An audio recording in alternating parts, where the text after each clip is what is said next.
pause for the night to remember as the all-century team introduced Ted Williams, who suffered the stroke sitting, raising his hand and hammering Hank. Welcome back, everybody, as we get set now for Game 2 of the 1999 World Series here at Turner Field in Atlanta. The Yankees and the Atlanta Braves ready to go at it as the team of the century being introduced in front of the standing room only crowd at Turner Field, and Hammer and Hank Aaron throwing out the first ball. Greatest home run hitter. Look at this, warming up with Mike Schmidt before he threw the first pitch. How about that? Well, you don't want to injure anything at this stage of your career. I mean, the Hammer, you know, it doesn't get enough credit for his defensive ability. He was one of the better right fielders in the major leagues during the time when he was hitting all those home runs and getting notoriety for his power and ability to hit. He was an excellent defensive player. And guys never let up, do they? He moved to the front of the pitching slab, and all the other all-century team players say, get back. Yeah. Pitch from the pitching slab. Hank went, not anymore. He, of course, now works here for the Atlanta Braves in their front office, one of the vice presidents. Bud Selig standing there with him, commissioner of baseball, and a lot of these great players we'll be seeing throughout the night. They're going to be on hand here watching this game too. Commissioner Selig, originally from Milwaukee, and he grew up watching Hank Aaron play for the Milwaukee Braves before they moved to Atlanta in 1966. Eventually bought by that man, Ted Turner. And Hank got to hit his home run here in Atlanta way back in April of 1974. And the ballpark now torn down. That's just across the street from New Turner Field, Fulton County Stadium, where Hank Aaron and the Atlanta Braves were playing at that time. Some kind of a collection of players on hand, and now the current players get to go at it. And there's the man who'll make the start. A perfect game this season for the Yankees, David Cone.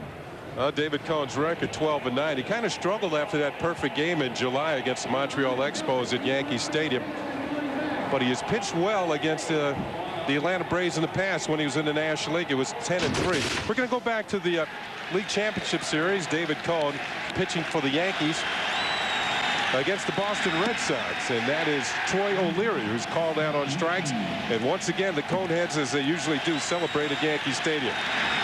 David Cone was a winner in that ball game as the Yankees went on to win that series 4-1 over Boston.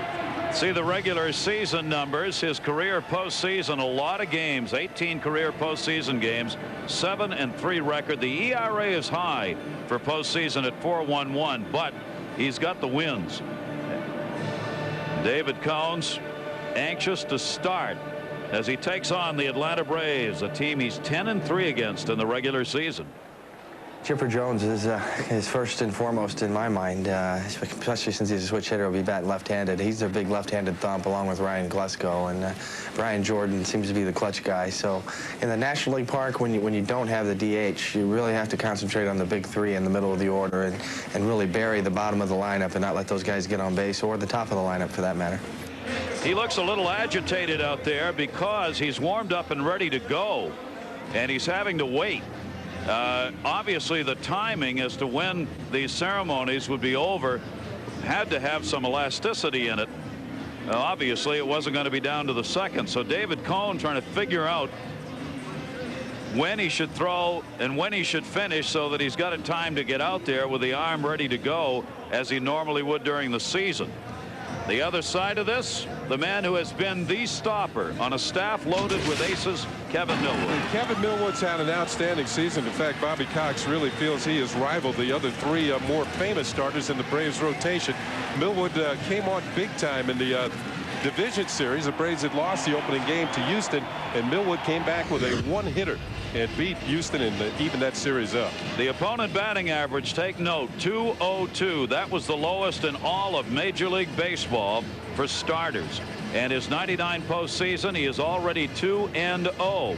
He was supposed to start at Yankee Stadium in Game 3, but with Tommy Glavine's sickness forcing Maddox to go in Game 1, he now starts here, and he talked about it yesterday. I was kind of looking forward to pitching there. I hadn't got to pitch there before. I missed pitching there during the regular season this year, and it's always been kind of kind of a dream of mine to be able to pitch in that stadium, and you know, what better time to pitch there than in the World Series. But you know, it doesn't really matter to me where I pitch, but you know, I guess if I had to pick a home or away, I'd much rather pitch at home. So that's what he's going to do. There's Leo Mazzoni, the pitching coach. Kevin Millwood, a big win they look for from him tonight, or else the Atlanta Braves will go down 2-0 as the next 3 games will move to New York City. As far as the Yankees are concerned, they'd just as soon it be just 2. Game 2 coming up from Atlanta.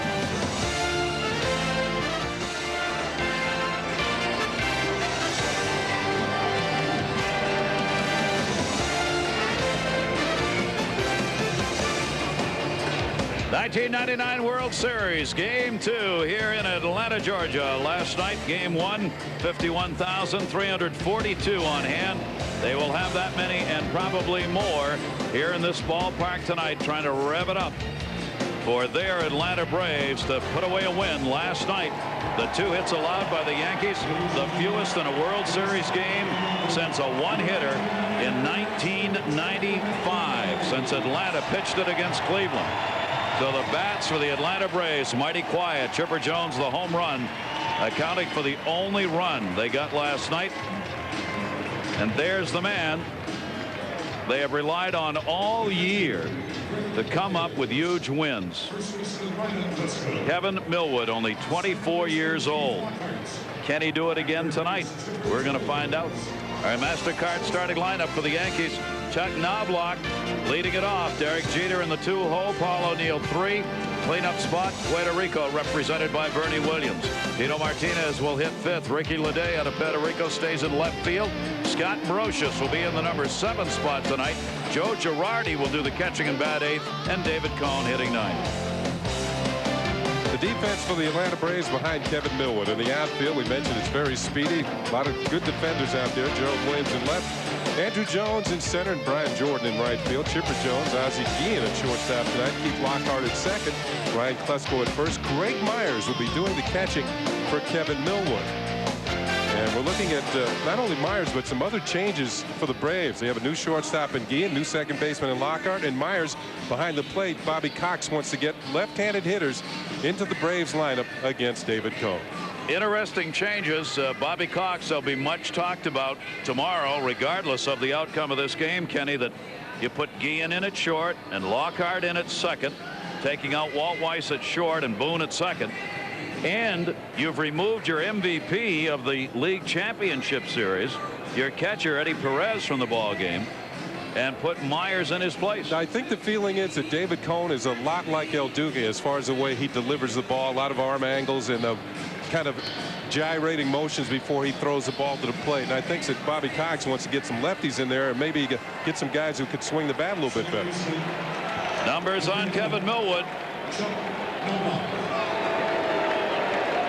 Ready to go here in game 2. There's Eddie Perez, who's got the knees that are really hurting him.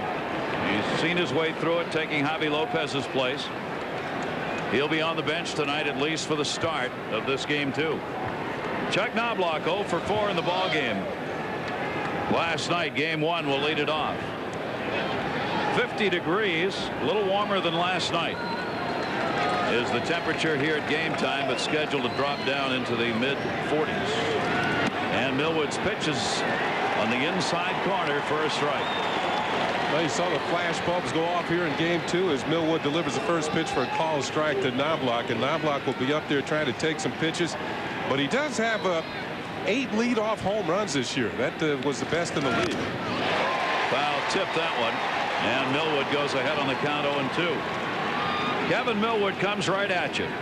Not afraid to throw strikes.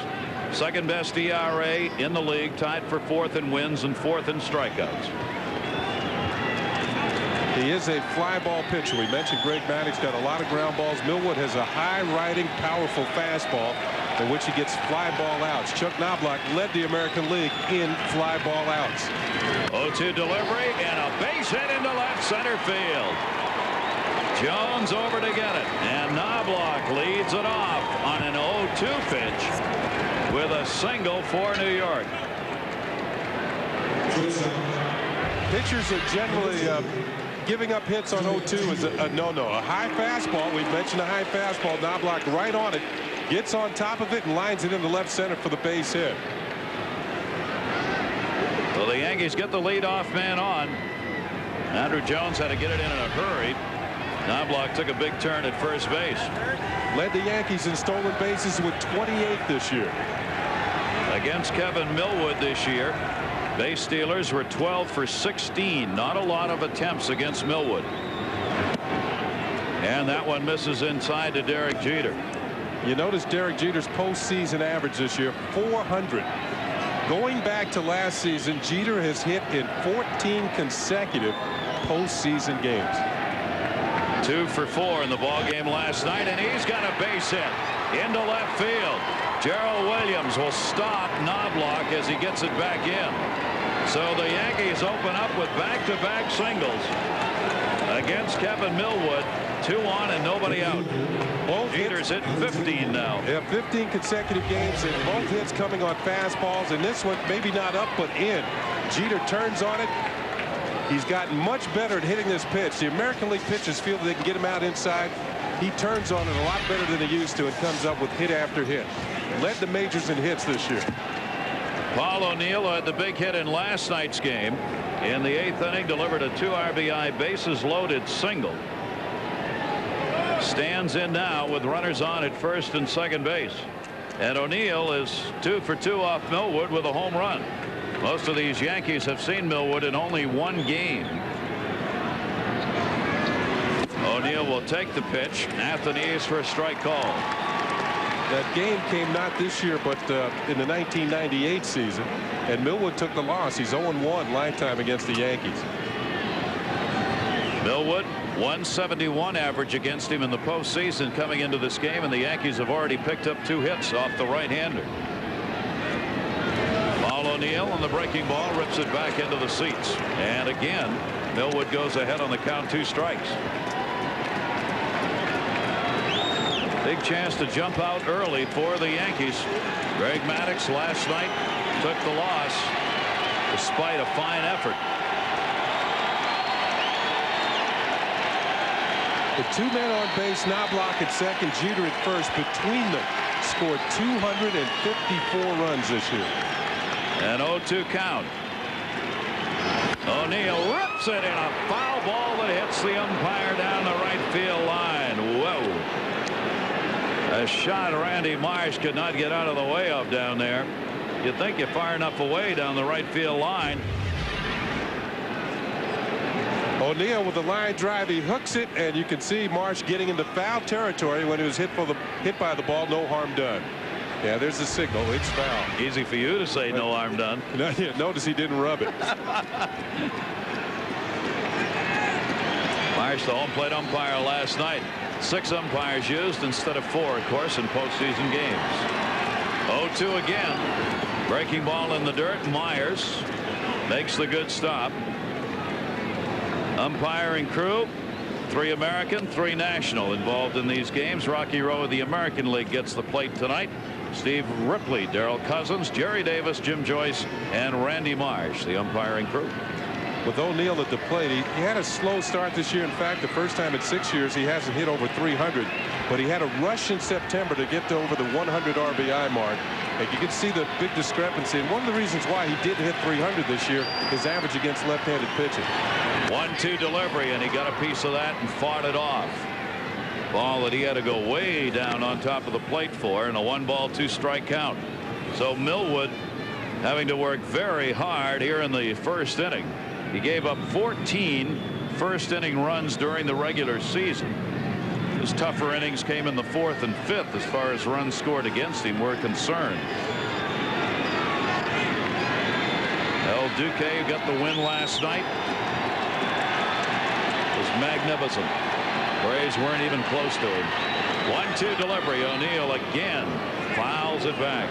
The difference between Millwood and Maddux, and it's a different look for these Yankee hitters. Although Maddux does not throw as hard as Millwood, he has more movement on his fastball, which makes it difficult to hit because when you go to swing, the ball moves. Kind of either sinks or sails away.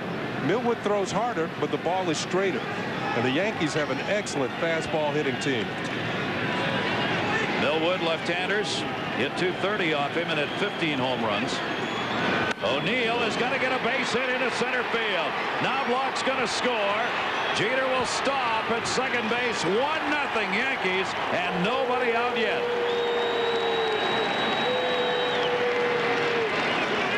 Paul O'Neill picks up the RBI single.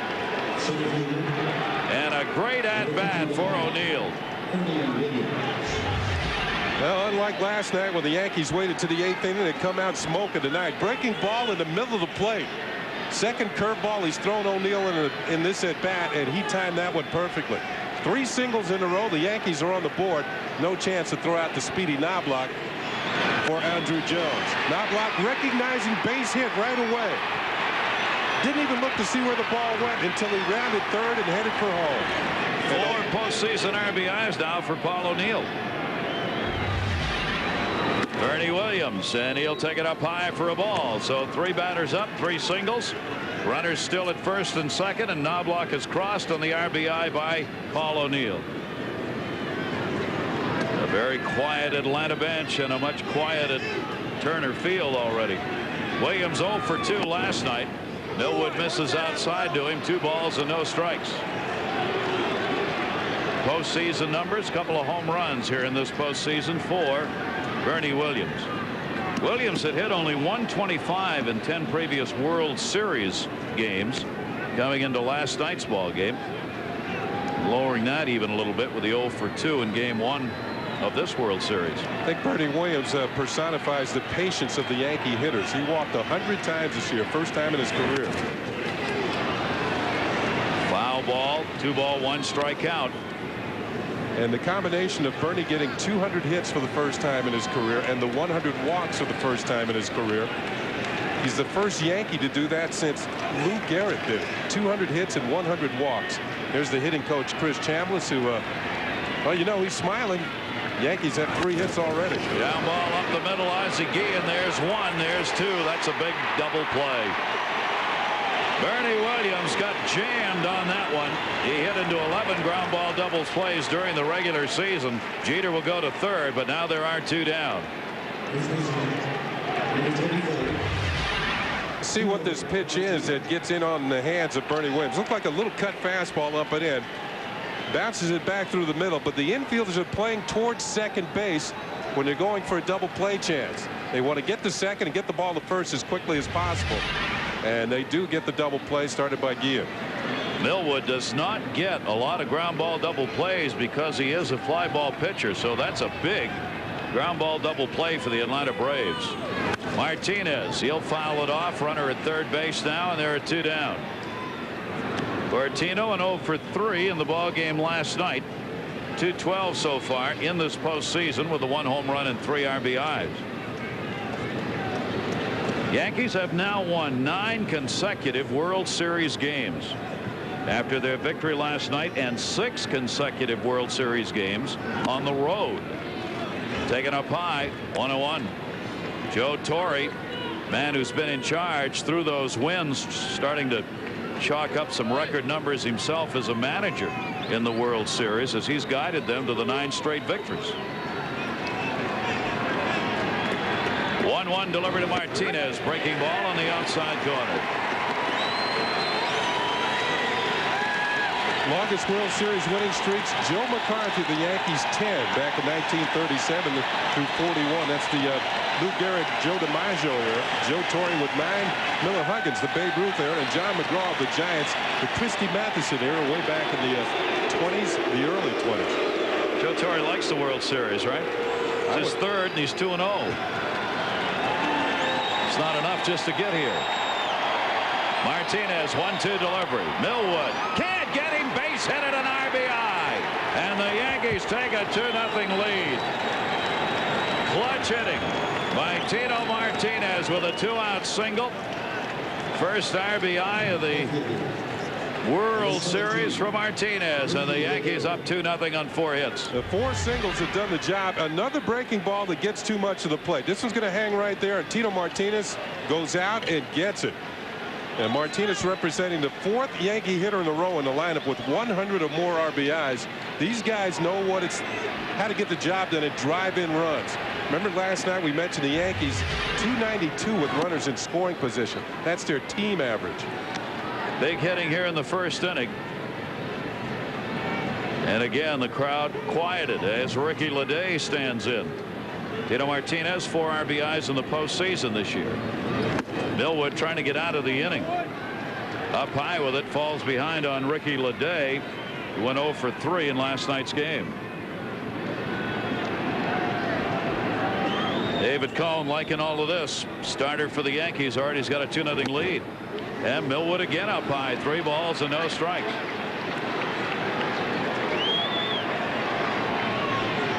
Millwood has a great streak going. In his last 13 starts, he's had 8 wins, 5 no decisions, and a save in relief. The team's gone 13-1 in his last 14 starts. That includes the postseason. He hasn't been able to locate his pitch as well here. He's getting too much to the plate, not enough of the corners, particularly with the breaking ball. But this is a fastball count, 3-1 to Ricky Leday. 2 down, runner at first, and instead, changeup, 3-2.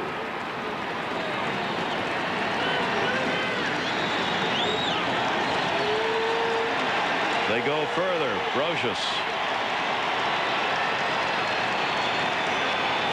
3-2, 2 down. Martinez at first will be running on the pitch. And that'll be foul back. Millwood piling up the numbers.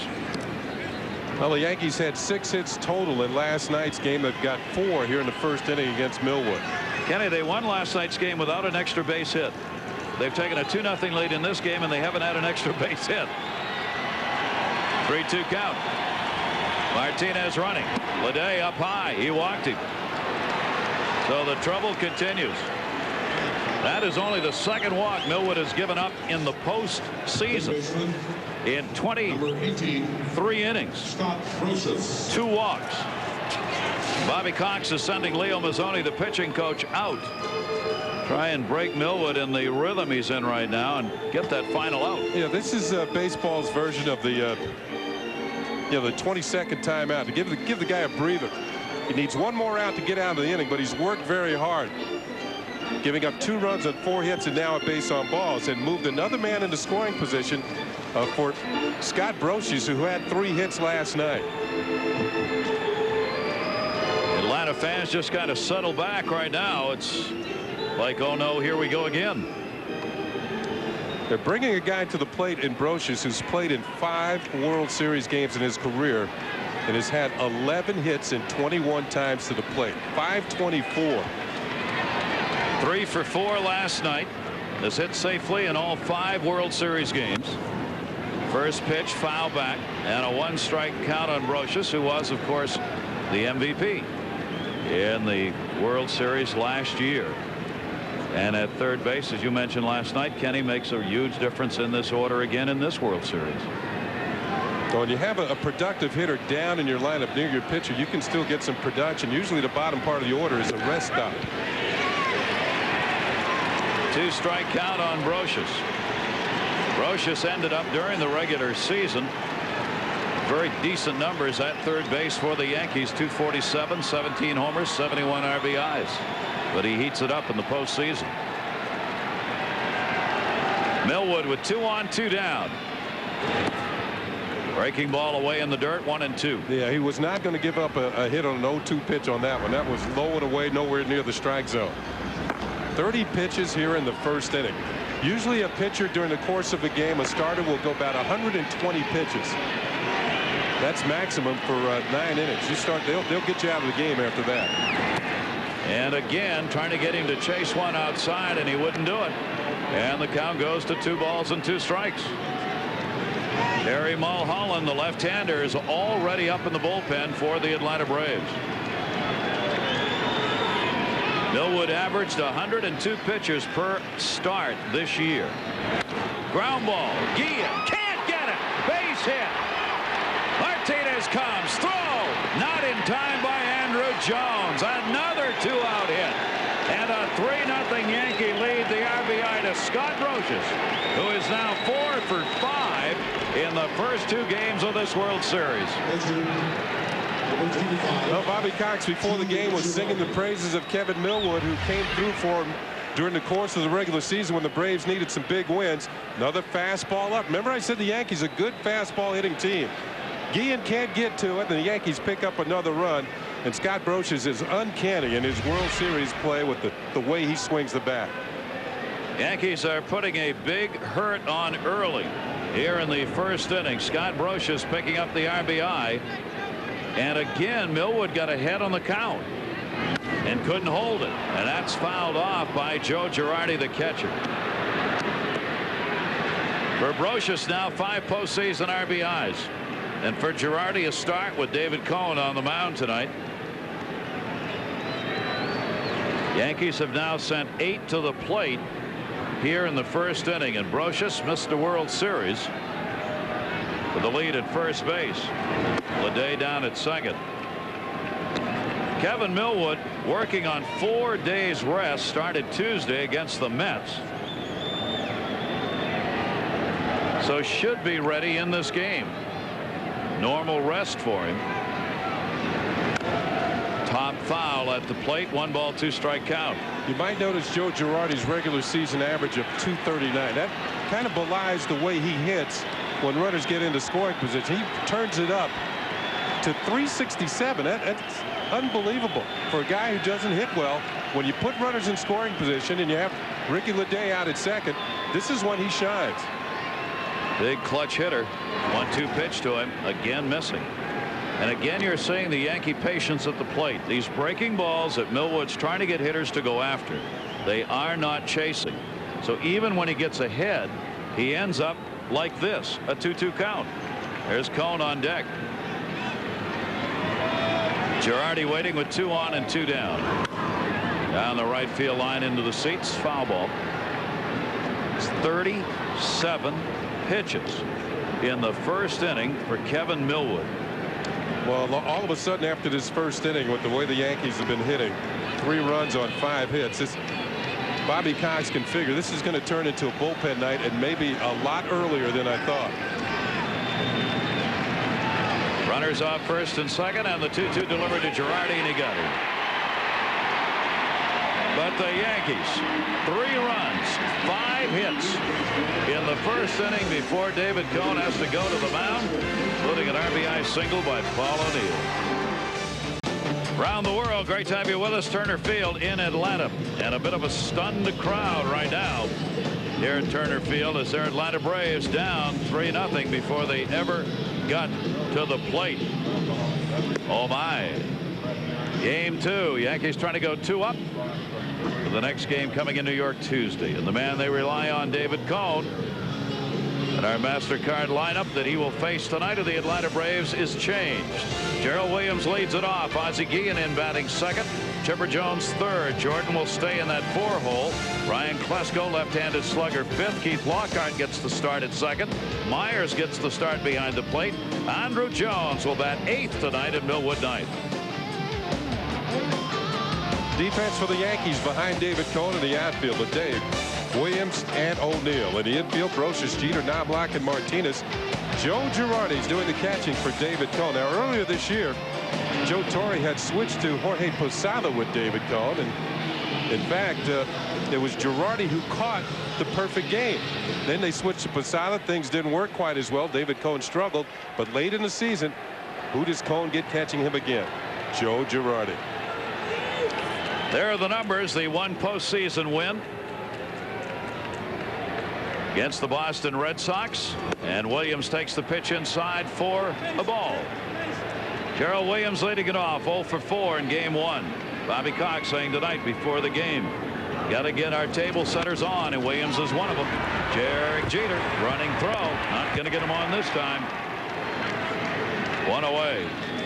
Well, Gerald Williams has had trouble getting on base, and the play turn by Derek Jeter at short was not easy. Gerald Williams runs well. And Don Zimmer has mentioned it over the years that he has never seen a shortstop make that play that you just saw better than Derek Jeter. The shortstop charging a slow roller, then throwing on the run to first base. And Don Zimmer has seen 50 years of Major League Baseball, but he says no shortstop makes this play better than Jeter. Off balance throw, and one down. Now Ozzie Guillen getting the start at shortstop for Walt Weiss. Ozzie has never played in a World Series before, and he didn't get to last night. Technically he did because he got announced as a pinch hitter, but he never got to the plate. Tonight it'll be for real as he starts at short, and the veteran shows bunt, takes a strike. 1 ball 1 strike. 13 years with the Chicago White Sox. Actually started out in the San Diego Padres organization, was traded to Chicago. Hit a home run September 14th against the Montreal Expos. It clinched the division for the Braves. And he drags one. David Cone with time, fumbled it, threw it away. Guillen's on his way to second base. Bobby Cox said, I want him in there. 1, because he's got great numbers against Cone. 2, he is a scrapper. He will never give in, and he ignites. Well, there you go. And he had some great at-bats in the League Championship Series against Armando Benitez, the hard-throwing right-hander of the New York Mets. There's the bunt. David Cone looked like a relatively easy play, but he couldn't get the handle. He flips it away, and Guillen will go to second. So it's going to be a base hit and an error.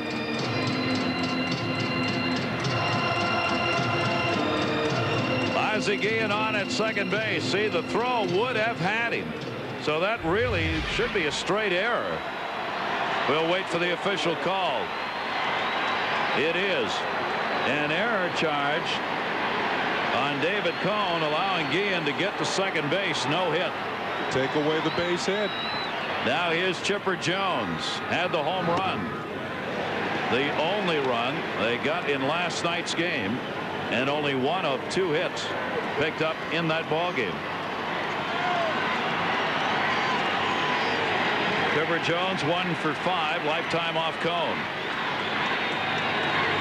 Takes the breaking ball for a strike on the inside corner. 1-1. In the pregame ceremonies, we saw the great Hank Aaron, the hammer. And Chipper Jones is on his way, but maybe a long way off. He has scored 100 or more runs in 4 consecutive years. Hank Aaron did it 13 years in a row for the Braves. Got some games to play yet, doesn't he? Towards second base. Knobloch. The underhand flip. Ozzie Guillen moves over to third base. Chipper Jones is retired, and there are 2 down. They need a big hit right here. Yeah, they do. They need a 2-out hit to kind of boost the confidence of their ball club. They have their cleanup hitter up in Brian Jordan, who led the team in runs batted in with 115. Now David Cone will try and work out of this with Jordan, who had the 0 for 4 last night. Runner at third, Guillen. There's that breaking ball, strike on the outside corner. When David Cone has his slider working, it's among the best in baseball. He can also, like Orlando Hernandez, El Duque last night, change arm angles, kind of hesitate a la Louis Tion, and just make a creative type pitches. Brian Jordan will chase those kinds of pitches. He did not go around on that one. Last night he had that problem with Orlando Hernandez, chasing those sidearm pitches way outside. Had some bad cuts. Patience. The difference between these 2 hitters, and there's El Duque on the right. We got Jordan to go after a couple. 1-1. That one down the line right field will be trouble if fair, and it isn't. Foul ball off the end of the bat. 3rd straight slider from David Cone. Now David Cone has a lot of weapons. The slider probably is his best pitch at this stage of his career. He knows he just can't blow the fastball by the hitters anymore like he used to. Occasionally his fastball will get up at 91 miles an hour, but the slider's his best pitch. He also has a tremendous split finger fastball which will move in on the hands of the right-handed hitters. He's got a lot of weapons. Mel Stottlemyre, the pitching coach, has worked with him on 2 New York teams, with the Mets and now with the Yankees. 1-2 delivered to Jordan. Breaking ball hit in the air to left field. Near the wall. Looks like there's room, and there is. Ricky Leday hauls it in. Brian Jordan with a ride, but not far enough to get it out. No runs, no hits, an error, and a base runner left on. Brian Jordan was hoping not to be. New York Yankees, with the 3 runs they have put up in this game, now have outscored the opposition 44-23 in this postseason. Here's a fly ball off the bat of Brian Jordan. I didn't think he got his best swing at it, but he got good wood on it. And that's why he was able to drive the ball so far. Got a rise out of the crowd, but it didn't rise out of the ballpark as Ricky Leday makes the catch just in front of the fence in left field. 3:35 down that line. Can Millwood get this inning done a lot quicker with a lot fewer pitches? He starts out with David Cone at the plate, and the Cone head fouls one back. 2-strike count on David.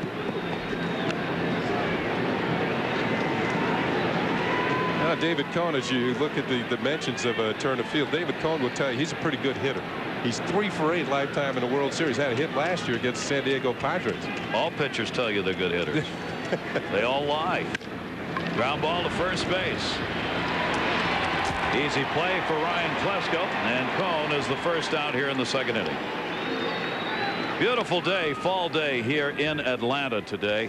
Lots of sunshine, but it is fall, so it's a bit on the cool side, but warmer than last night. 9 Celsius. The winds 13 kilometers, blowing left to right, and the forecast tonight clear and cold or cool, depending on where you're from. Fans bundled up here at Turner Field tonight. If you're from Maine, it's balmy. If you're from Madawaska, Maine, it's downright warm here tonight. Chuck Knobloch. They probably pick up our feed there. And the pitch is up high for a ball. Knobloch led this game off with a single and scored one of the 3 Yankee runs. In fact, there's a guy right there with the ear flaps. That's from Winnipeg, Maine, just south of Madawaska. The people in Thailand are going, what are they talking about? A 1-ball, 1-strike count. It's a remote section of a remote state here in the U.S. Remote but beautiful. That's right. 1-1. And all of you who sent emails along, thank you very much. We will be turning our sights to as many of those as we can get to tonight. We thank all of you who've emailed us here in Atlanta. 1-1. Chin music inside. 2-1. I just thought maybe that's why it is beautiful, because it's remote. Nobody's gotten there yet. Beautiful places have that in common. Yes. Nobody's there. Outfield straight away on Knobloch.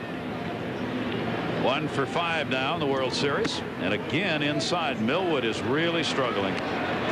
Well, you're going to have to throw strikes at Chuck Knobloch. He will take a walk. Now, remember, I mentioned the fact that Knobloch and Jeter scored 254 runs between them. No top 2 in the order in the major leagues anywhere scored more runs than these guys. Take the free pass if you give it up. Jeter waiting, and he did.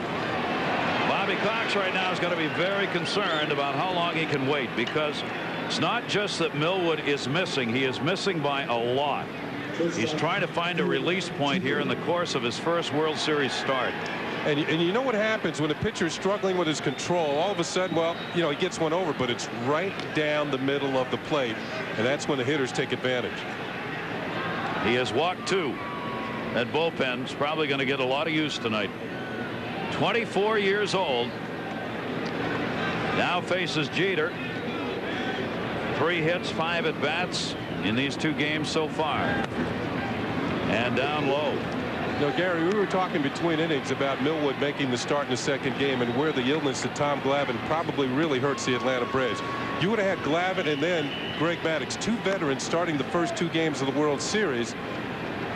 And then you would have Millwood. You'd have, you know, he's going to be nervous, but maybe the Braves would have won one of those games if one of those 2 had pitched. So the pressure wouldn't have been as big to come up with a victory.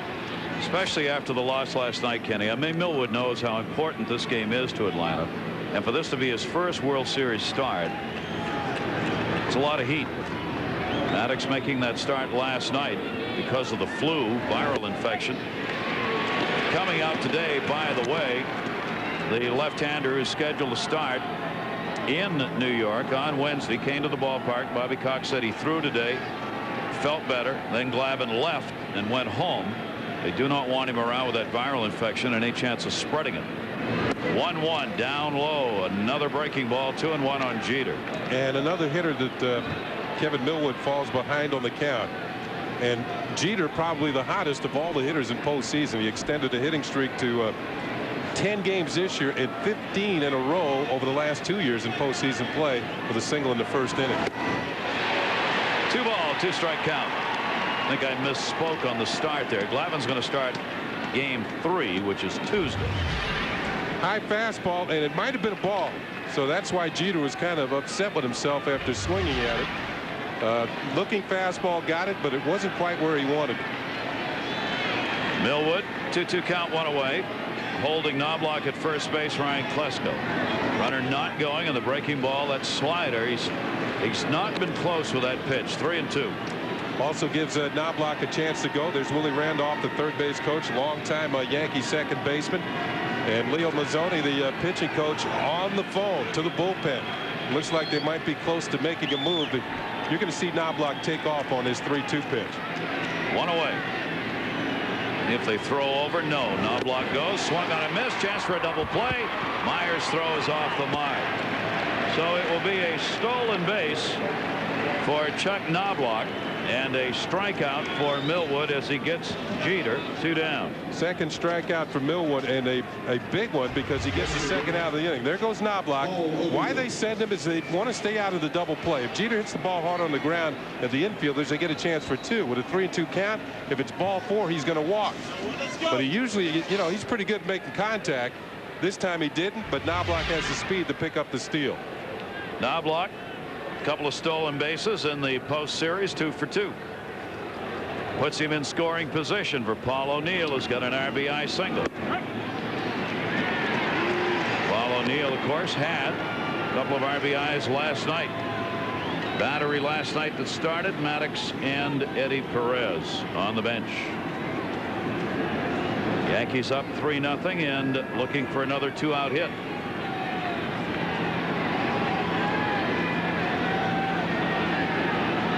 0-1 delivery. They're already 3 for 5 with runners in scoring position. It's amazing. We've already had 5 chances and we're only in the second inning. And another one here for Paul O'Neill. Rochus, who came through with a big 2-out hit in the first inning. Millwood, the 1-1 delivery. Again, chasing one up high, 1-2, and O'Neill really unhappy with himself for going after that. O'Neill starting to swing the bat well. Had a big hit last night, the 8th inning. Got a base hit in the first inning here. So he's thinking, well, I'm hot. I'm going to swing the bat. Well, that pitch was out of the strike zone. That's why he gets upset. Hitters like the Yankees who swing it up, not too many bad pitches. When they do swing at one, they know they've done the wrong thing. 1-2 count. O'Neill a chopper. Jones and go. So no runs, no hits, 1 walk, and a base runner left on at second base. Millwood works out of that one. We go to the bottom of the second inning. Yankees up 3-0. Atlanta fans hoping that's not going to be the case. New York trying to tack the 6th consecutive World Series loss on the Atlanta Braves and pick up their 10th consecutive win.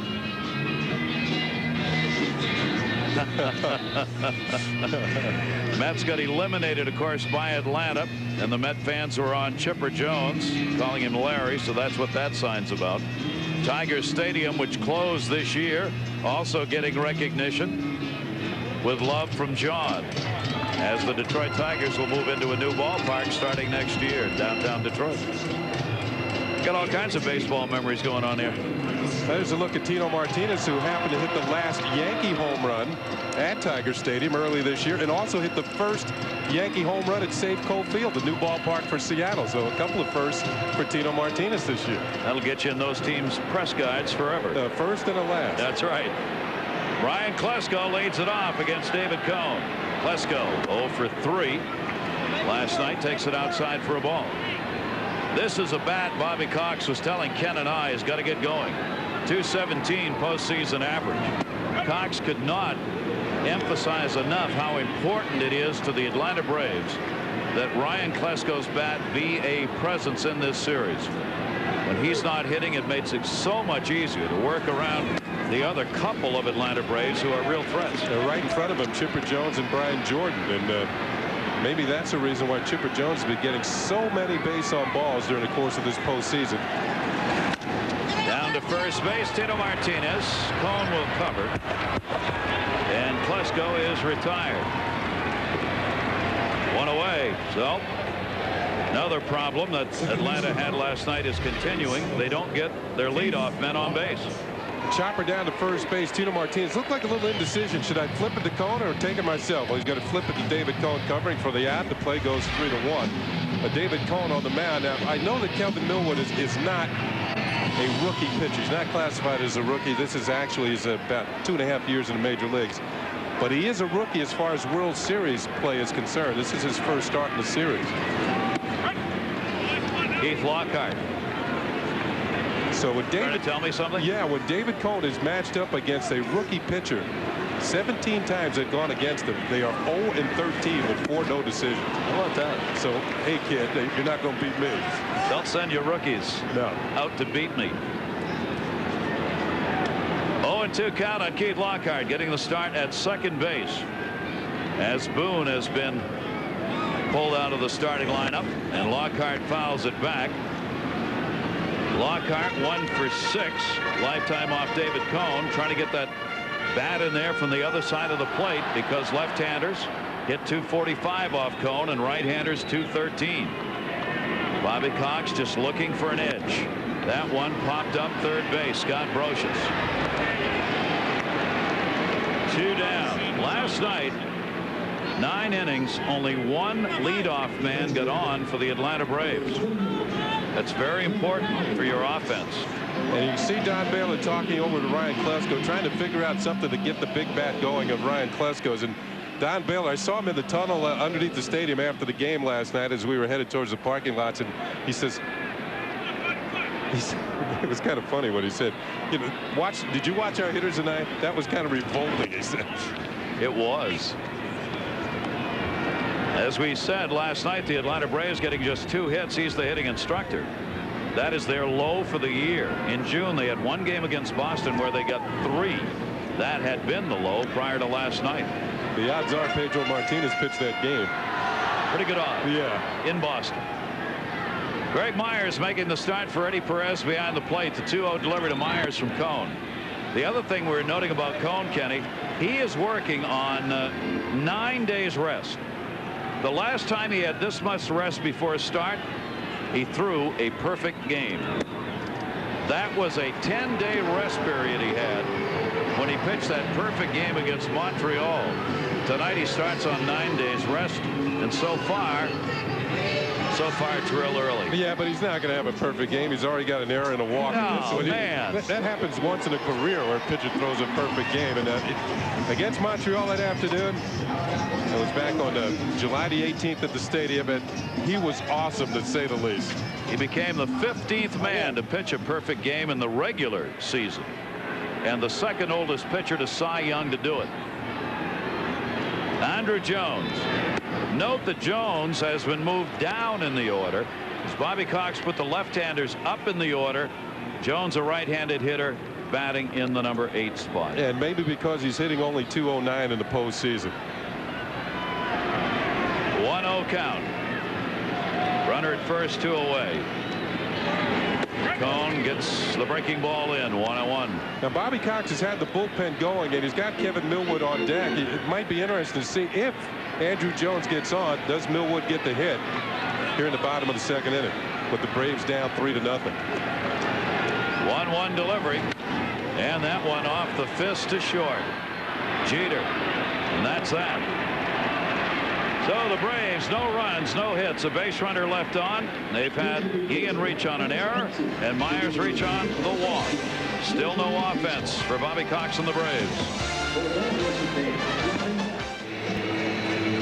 3-0 lead for the Yankees in game 2. If you're still trying to make the major leagues, why don't you log on to MajorLeagueBaseball.com. This site gives you video highlights and live game audio. You can play online fantasy video games and purchase the latest clothing at the official store, MajorLeagueBaseball.com, and we invite you to email us here at the game at feedback@MajorLeagueBaseball.com. That man emailed himself all the way to Atlanta from the islands. Wow. That's Elvis. It is. Bernie Williams fouls it back. Savaz Monterey from El Salvador emailed us, wanted to know, have there been any Central Americans in the World Series other than Dennis Martinez?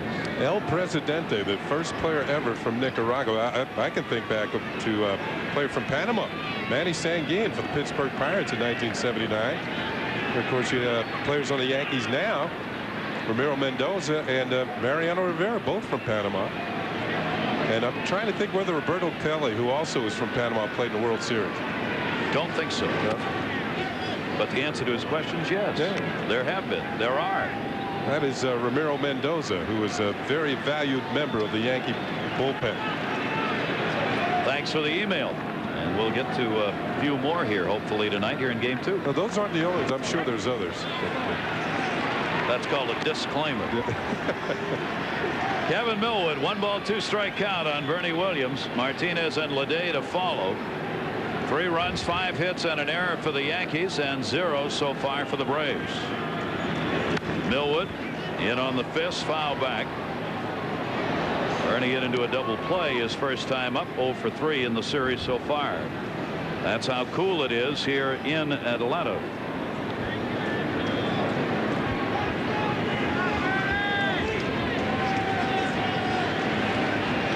Not much to cheer about for Atlanta fans to get the blood flowing.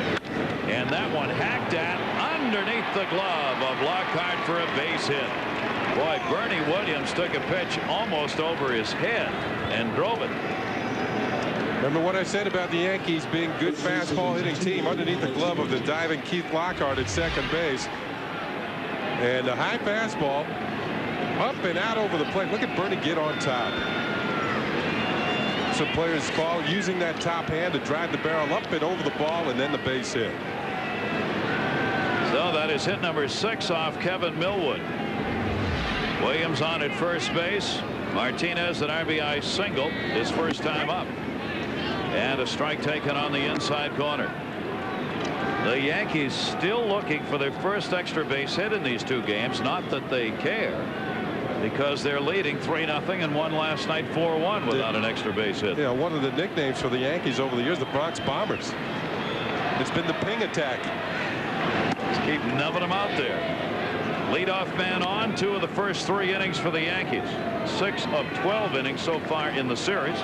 Knobloch has started the game with a single. And Bobby Cox leaning out, looking at Millwood, his young starter, who has struggled here in game 2.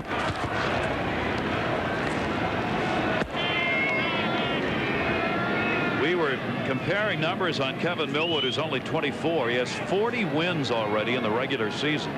40 and 18 at the tender age of 24. And wondered whether or not some of the great stars, some of whom we saw here tonight, what they were doing at age 24. Well, Doc Gooden of the Mets had 91 wins when he was 24, the most ever at that age. Nolan Ryan on the all-century team at 29. Tom Seaver, Hall of Fame, 47 at the age of 24. Millwood has 40. Got him leaning, but not far enough to pick him off. It looked like Bernie Williams was thinking about going to second base. And sometimes an indication that a runner is thinking about stealing is when you throw over the first, how difficult is it for him to get back? And Bernie had to scramble to get back. 2-1 delivery. That's going to be a base hit into left field. Diving and off the glove. Williams could not hang on. Gerald Williams on a sinking line drive. And 2 Yankees on in the 3rd with nobody out. Martinez 2 for 2. Good piece of hitting by Tino Martinez.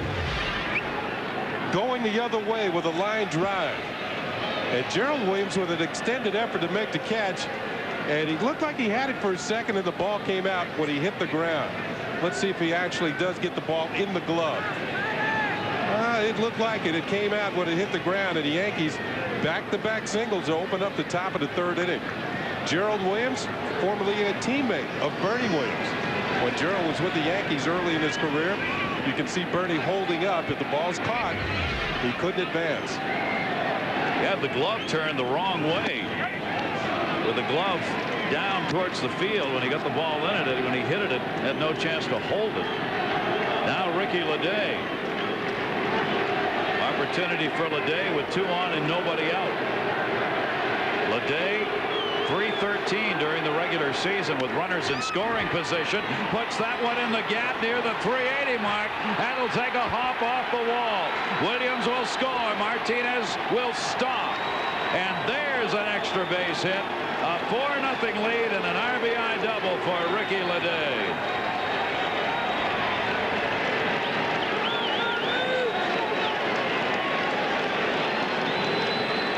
Ricky Leday will be the last man that Kevin Millwood will see tonight. Looked like a fastball out over the plate. No, it looked like a slider. Tight slider going for the corner. Leday stayed with it. Drove it hard to the gap in between Williams and Jones. And the Yankees have another run and are cooking here in the top of the third. Andrew Jones gets the ball back in before Tino Martinez can score yet another Yankee run. And Ricky Leday, who hit 600 last year in the World Series as a surprise starter, has knocked out Kevin Millwood. Millwood, who had the best opponent batting average of anyone in the major leagues at 202, does not survive the third inning of Game 2 of the '99 World Series. 4-0 Yankees. This is Kevin Millwood's shortest outing of the year. He went 3 1/3 innings in his third start against Los Angeles in the regular season. He does not go in the third inning here, and Terry Mulholland is out of the pen. He's allowed so far 4 runs on 8 hits. The 2 runners on base are his responsibility.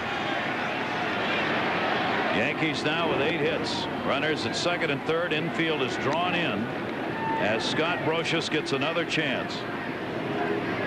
Single and an RBI in the first inning. 4 hits and 5 at bats in these 2 games. 6-game streak in the World Series. Mulholland catches the inside corner. 1-1. And he is responsible for the base runners on. 1-1. Jammed him. 1-2.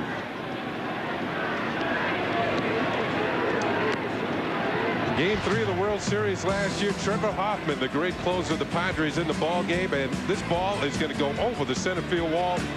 Steve Finley will not get it. That's Game 3 of the World Series that put the Yankees in the lead, and it put another notch on the belt for Scott Brocious, who became the MVP of the World Series last year. He only hit .471 against San Diego. Only. Yep. It jammed pretty good on the last 2 pitches delivered by Terry Mulholland. Nobody out, and Atlanta's going to try and stop the scoring here. The infield drawn in, try and make a play at plate if they can. Mulholland wants a strikeout, and Mulholland got it. So Terry Mulholland gets a K. 1 down here in the third inning. Mulholland acquired at the end of July by the Braves. After all the pitches inside, that pitch was off the plate. You can see Myers shifting outside. It was not a strike, but after all the attention to the inner half of the plate, Brocious lost recognition of the outside corner. So there's 1 out. The infield will stay in. Girardi called out on strikes his first time up. Girardi had only 49 at bats against left-handers during the regular season. He went 9 for 49, 184 average off southpaws. He's looking down to third here with 1 away. This is interesting because there's a base open and 1 out, and they have chosen to pitch to Joe Girardi, at least the appearance of pitching to him, with the pitcher David Cohn on deck, which would be a lefty against lefty situation. I think what Bobby Cox is trying to do, he's trying to stay away from Chuck Knobloch in this inning. Chuck Knobloch would follow David Cohn in the order. There's a pitch out. Joe Girardi, a good bunter. and maybe expecting a squeeze play. There is Chuck Knobloch getting ready. He would follow Joe Girardi and then David Cone. Girardi again checking the signs. He had 8 sacrifices during the regular season. He might try and lay down a bunt here. Squeeze play. Handles the bat well. Not that time. Took it inside, and a 3-ball no strike count on Girardi. You know, with the pitcher coming up next, Joe Girardi taking a long look at Willie Randolph at third. You know what? I would turn him loose. If he gets a pitch anywhere near the strike zone, Girardi can usually put wood on him. Randolph looking back into the dugout. He gets the signs from Joe Torre, the manager. And they're going to go through the signs once again. They're not sure. And I think the reason being that Joe Girardi is swinging the bat, and Willie Randolph might have thought that the automatic take was on. Just take a pitch. But I think if Joe gets one near the strike zone, a chance for the Yankees to pick up a run if he can drive the ball somewhere. He went over to talk to Martinez. Willie Randolph did. To look to second base. Wanted to see whether or not Girardi might give himself away that time, and he didn't. At the plate, he didn't do anything to indicate he might be bunting or otherwise. And a strike in the outside corner. He was taking 3-1. Important inning here with the Yankees already up 4-0 and 2 in scoring position. Atlanta Braves looking for big outs here in game 2 to stop this hemorrhaging. 3-1, chop to third. That is a foul ball. And Girardi will come back. Until the ball goes by third base, the call on this is made by the home plate umpire. And you can see the ball rolling down the third base line, and Chipper Jones definitely steps into foul territory and makes the play. 3-2. Martinez will lead at third. Leday at second base. 3-2 pitch and a broken bat roller. Runner holds at third. Ozzie Guillen to first. They get the out. Chipper Jones avoiding the barrel of that bat that went down by him, as did Ozzie Guillen. Went right between them and out into shallow left field. Great concentration by Guillen on the baseball itself. Sometimes when a bat is hurtling in your direction, you have a tendency to follow the danger instead of making the play. But it's Guillen who comes up with the play, and Chipper Jones trying to get out of the way of the danger. Checks the runner at third, throws on the first for the out. A big out for Terry Mulholland with David Cone coming to the plate. 2 down, and Cone lofts that one foul. 2 away, 2 in scoring position. So Cone with a chance to really help himself in this at bat. David Cone getting to the plate 3 times with a double during the regular season. But because he played so long in the National League as a pitcher with the Mets, he has had a lot of opportunities to hit. Remember the designated hitter rule in the American League. These American League pitchers do not bat during the regular season unless they are playing in a National League ballpark. Fouled off again. 1-2. David Cone does have the distinction back in 1990 with the Mets. He was the first Met pitcher ever to get a pinch hit. I guess it was some extra inning game. They set him up to the plate to pinch hit for another pitcher, and he came through with a hit. And he'll never stop talking about it. Mulholland in, and it's fouled off.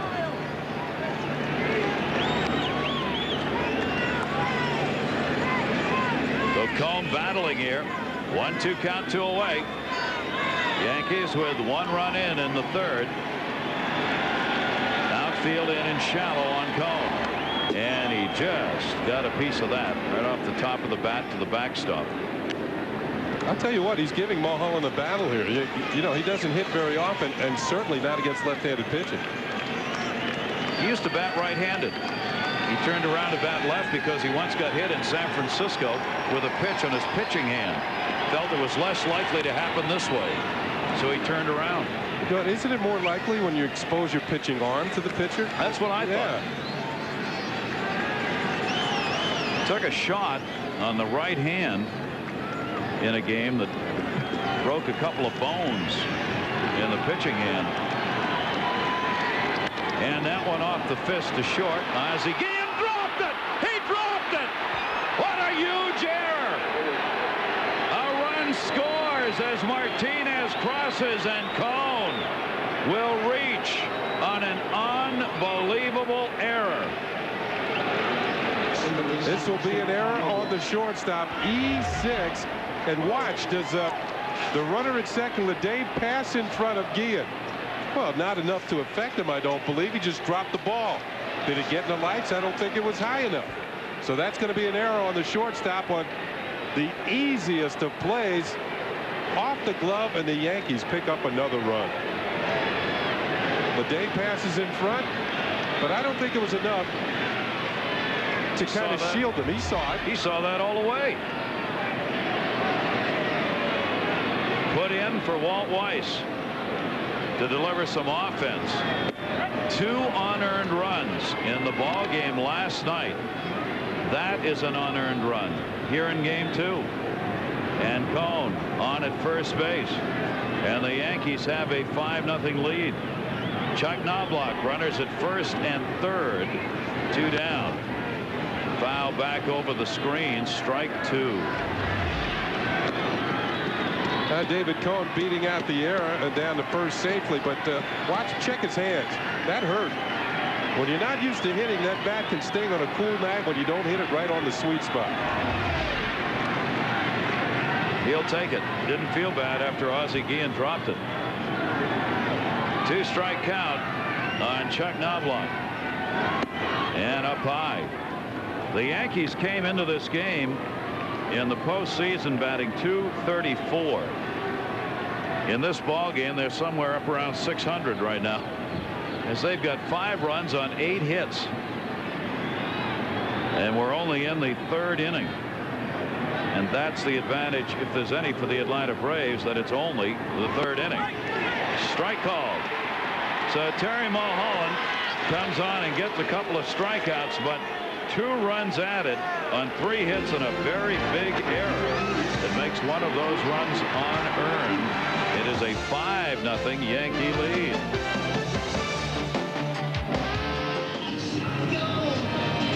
One unearned run in the last inning on the error charge to shortstop Ozzie Guillen, and a 5-0 lead for the Yankees. Ozzie Guillen, many years in the major leagues, and certainly sure-handed during his career with the Chicago White Sox at shortstop and throughout his career, but not on this particular play, as the Yankees pick up an unearned run and increase their lead to 5-0 on a rare error, but especially on a play like that by Ozzie Guillen. Boy, that was strange, wasn't it? Cone hit in recognition of David Cone, the starter for the Yankees, who has his own following. Terry Mulholland, the pitcher, leads it off and takes a strike. Kevin Millwood, 2+ innings, 5 runs, 4 earned, 8 hits. He walked 2 and struck out 2, the starter for Atlanta, shortest outing of the year. Swung on and missed by Mulholland, quickly 0-2.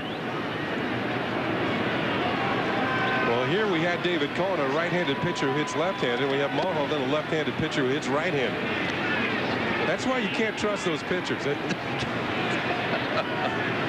mess up all of that standard stuff. Cone misses outside with that. Only Atlanta base runners, 1 on an error and 1 on a walk so far in this game. Foul back into the screen. We had an email from Lisa Charles in Brisbane, Australia, who wanted to know, has there ever been an Australian in the World Series? I believe just last year with the San Diego Padres, with Craig Shipley from Australia. And Graham Lloyd for the Yankees. Yeah, let's not forget him. All right, we won't. Lisa in Brisbane, thanks for the email. Again, foul back over the screen. Mulholland with a 3-ball, 2-strike count. Want all of you to know we read the emails. We try and get as many on the air as we can. It's not possible to get all of them on, but we really enjoy them. And Mulholland draws a walk. That's a big oh my for David Cone.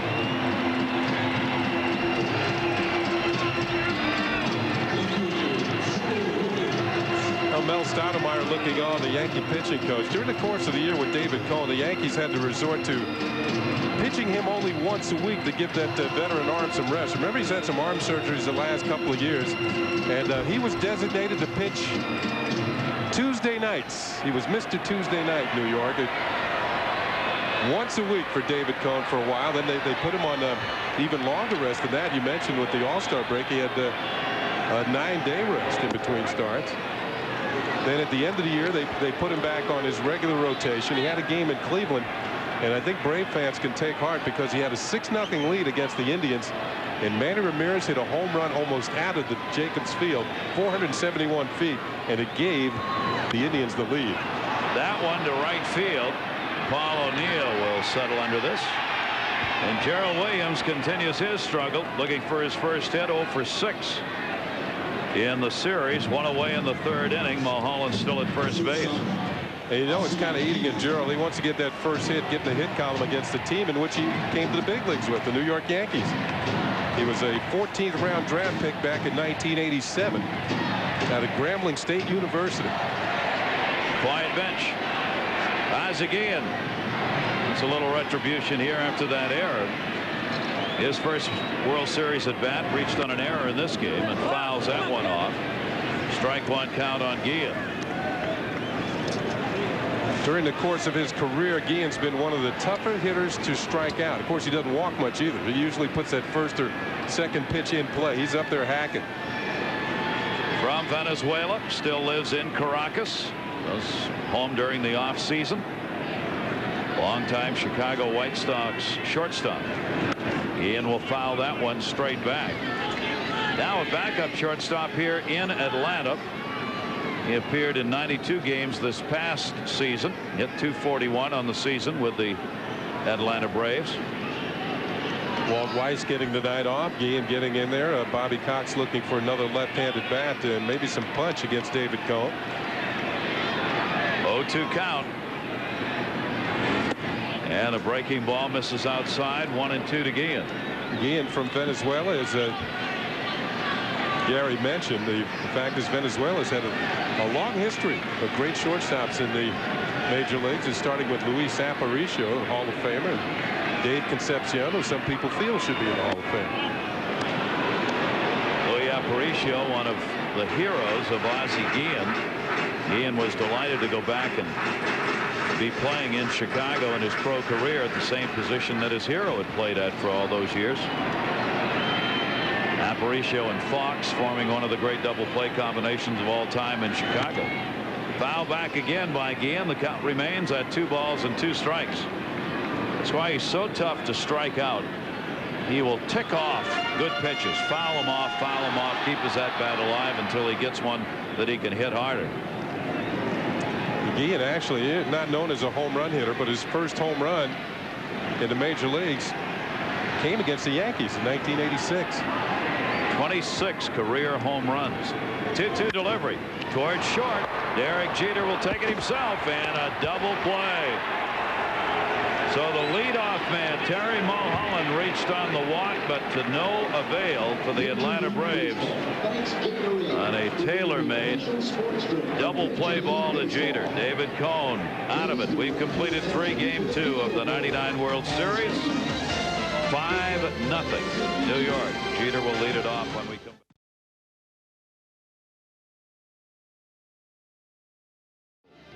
back. Of the state of Georgia. We will be going to New York, traveling there tomorrow and back with you on the air Tuesday. Game 3. Tommy Glavine, the left-hander, and Andy Pettitte, the same going for the Yankees. Game 3, 8 o'clock Eastern, midnight Greenwich Mean Time. Major League Baseball International continuing our coverage of the '99 World Series Tuesday night. It may even be a little colder in New York. Derek Jeter will lead it off. The Braves fans, first 2 games, still waiting. 5-0 lead for the Yankees. Terry Mulholland gets the strike on Jeter, who has singled and struck out. You know, one of the keys that's been a Yankee trademark, their patience at the plate. We've talked about it. They've had 89 pitches to 18 batters in this game. That's 5 per at bat. That is a big number. They make the pitchers work. It's even more than the season numbers for the Yankees. More pitches taken here Terry Mulholland, the 1-1 count to Jeter, and he's way outside with that. 2 balls and 1 strike.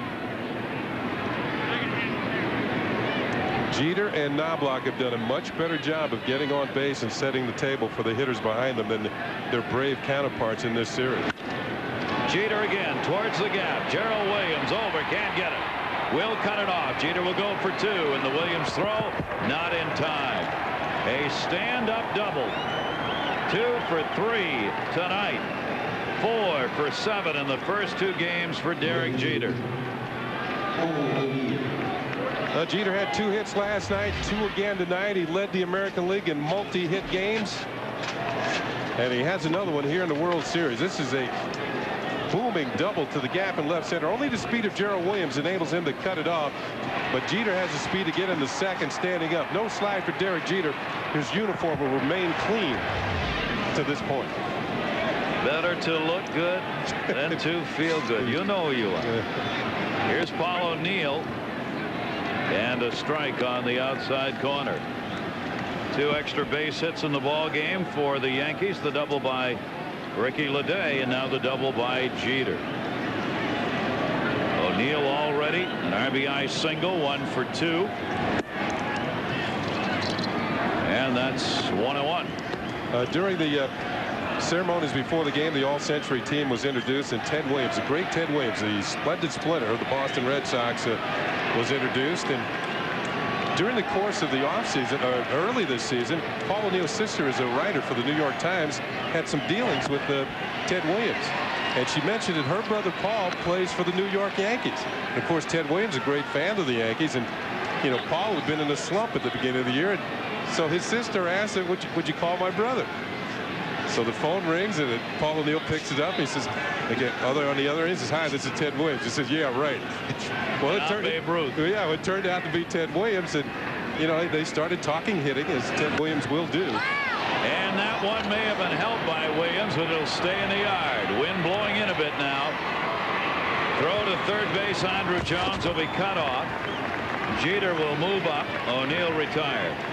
So to make a long story short, Ted Williams gave him the advice. He said, and this is Paul O'Neill's reaction when he saw Ted Williams introduced tonight. You see the tears swelling up in his eyes as Teddy Ballgame was introduced here to the crowd before the game. And in fact, he told Paul, he says, "I know what type of hitter you are, son. You're trying to pull the ball too much. Hit the ball to the other field." With 1 away, the intentional pass is going to be given to Bernie Williams, who has had a single and hit into a double play. This will put runners on at first and third with 1 out, creating the chance for a double play, and also bringing Martinez, a left-hander, to the plate instead of the right-hander Bernie Williams up against the left-hander Terry Mulholland. There's ball 4 and the intentional pass. Bobby Cox employing a little strategy to try and hold the runs down here. And you might wonder why they would walk Bernie Williams. A right-handed hitter sees the ball a lot better against left-handed pitching. And also the fact that left-handed hitters usually don't fare quite as well against left-handed pitchers because the curveball will go away from them abruptly. Well, Tino Martinez has had 2 hits in this game, an RBI and a couple of runs scored. So he is quite capable of driving in some runs. Didn't make much difference during the regular season. But Tino Martinez hit 261 off left-handers, 264 right-handers. And Mulholland's outside doing ball 1.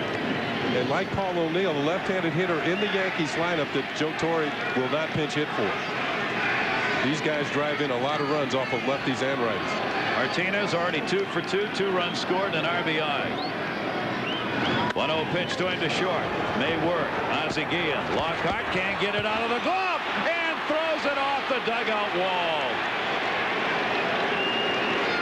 An imploding occurring here in Atlanta. Both of the infielders who came into this game to start, who did not start last night, have now committed errors that have cost runs. Brett Boone, who had been at second base all year and last night, out of the lineup. Tino Martinez will get a run batted in on this, and watch what happens. See, the throw is off. The 2 infielders had come in. The timing was off on the throw to the second baseman. He had to reach behind him. Then Lockhart can't hold the ball well and then throws it away at first base. That allows the Yankees to score their 6th run of the game. You can see Klesko chasing down the ball. So the throw by Guillen was just behind Lockhart, had to reach behind a little bit to come up with the throw, and then couldn't get a good grip on it with his bare hand to throw to first base. And there will not be an error charge because Martinez could not move up to second base on the throw, so it'll just go as the RBI fielder's choice. Now there are 2 down, a runner on at first base. Jeter scoring. The Yankees now have a 6-0 lead. You do not assume in baseball that there's ever going to be a double play on a ground ball like that. That's why no error is charged on that throw back over to first base. But boy, it's ugly right now for the Atlanta Braves. Down 6-0. They haven't had a hit. Yankees have 9. 2 bad plays in the infield. Grounded a first foul. Today already with an RBI double and a walk. Russ Boone, who started at second, along with the rest of the Braves bench, quiet. It would be better for the Braves if they were swinging the bats, but they've had 2 hits in 12 innings in this World Series. Yankees now outscoring Atlanta in these first 2 games 10-1. They have outscored the opposition in the postseason 51-23 this year in postseason games. 1-2 delivery, swung on and missed. Millwood gets his 3rd strikeout, a bit of a Bronx cheer here in Atlanta as the fans clearly upset with the performance of their ball club. 1 run, 1 hit, base runner left on. And thank you for joining us here in Atlanta. 6-9-1 for the Yankees. 0-0-1 for the Atlanta Braves. Innovative young man will probably invent the next small computer chip. He should patent that right now. Chipper Jones leads it off against David Cone. Saves a lot of wear and tear on the shoulders and elbows. There you go. He's a doctor at heart, right? Yeah, might get neck problems, though. Ground ball up by Chipper Jones, his only at bat. He's 1 for 3 now in these 2 games. David Cone has issued a couple of walks and 1 error committed in the first inning. Those are the only base runners for the Atlanta Braves tonight. That one misses outside. 3 balls and no strikes. David Cone walked the leadoff man last inning. Sometimes when your team is scoring a lot of runs for you and you sit on the bench, it's hard for you to regain your rhythm when you get back on the mound. Down low again. No. Strike in the outside corner. There's the heater, the heat guns they've had in the dugouts for these 2 games, warming up helmets, bats, and bodies. And that is ball 4. David Cone gave up a lot of walks during the regular season. 5th highest, in fact, in the American League. And he's given up 3 here. Now, certainly with a 6-run lead, your job is to get the ball over the plate to any hitter. You don't want to put anybody on with a free pass. He just can't find his rhythm. Release point is off. There's a 3-0 pitch. He just laid it in there for a strike, and out. Misses ball 4. Now Brian Jordan. And Jordan first ball hitting. Will you explain this to me? Here is a pitcher who just walked the leadoff man in the inning, Chipper Jones, struggling with his control to start the inning, and Brian Jordan comes up and goes after the first pitch. And you're losing 6-0. And you're losing 6-0. There's 2 schools of thought. And Brian Jordan adhered to the second one. First pitch after a walk might be a good pitch to hit. He swung at it and flied out. But this first rule of thought is you need base runners. He just walked somebody. He might have, lost his control, like we mentioned, might walk somebody else. 3-run homer, certainly better than a 2-run shot, and he didn't get a good swing at that either. And Ryan Klesko follows right up and chases a pitch outside the strike zone. These are the kind of things that drive managers nuts. Good baseball players don't do this, and at this level, this goes on in Major League Baseball now all the time. The 0-1 delivery, and foul back off the fists. Strike 2. What's happened in so many cases in this day and age is that even guys like Don Baylor and Bobby Cox do not have control over the players. It's the inmates who run the insane asylum. The game itself is driven by numbers. Players want to put numbers on the board. They want to drive in 100 runs, hit as many home runs as possible, take that into arbitration and negotiate with it, and they'll win. You put good enough numbers up. After this, after you have a decent career in the major leagues, you never have to work another day in your life. 1 ball, 2 strike count on Klesko. Jones off first base. Breaking ball is right there. Ate him up on that one. Froze him with it. That's the first strikeout in the game for David Cone. 2 down. David Cone, we mentioned the slider, and he uses it to the outside corner with 2 strikes and left-handed hitters. They think it's going to be a ball. See Klesko give up on it. Then it catches the corner. Breaks right over for a called 3rd strike. Look at Joe Girardi sitting out there. He knows what it's going to be, and it's there for a strike. Fouled off by Keith Lockhart. Klesko, the first strikeout victim in the game for David Cone, who finished 4th in strikeouts in the American League this year. Lockhart has not had many at-bats. During the months of September and October, he had only 29 at-bats. 10 for 29. Good numbers when he did play. He made only 4 starts from the middle of August on. So not much playing time at the end of the year for Lockhart, but the start here in game 2 tonight. 1-1 pitch to him. Check swing. He held up on it. Good stop made by Girardi. They want to check at 3rd. He did not hold up. David Cone kept looking into his catcher, saying, ask the home plate umpire to ask the 3rd base umpire, Jerry Davis. And I thought he went around a little bit too far, too. Watch him try and check up on the ball in the dirt. And Jerry Davis looked like he made the right call.